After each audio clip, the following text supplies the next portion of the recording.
Good evening po guys. Ito na ang ating iskabichi. Iskabiching tilapia. Kompleto sa ingredients ito guys. Ito pa, may isa pa natira guys. So, i-ano natin to guys. Para complete ricado. Complete ricado guys. Ito guys. Napakasarap ito guys. Iskabiching tilapia.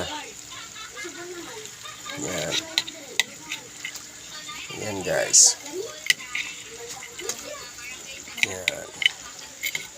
So, pakuluan lang to kasandali guys para yung lasa ng ketchup at saka mga panakot magsalupsop sa loob ng tilapia guys. Yan nga guys. Pakuluan lang to mga 2 minutes guys. Sobrang sarap na. Yummy na. Ito guys, tikman ko guys.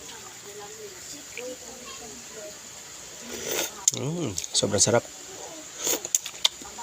Masarap guys. Grabe.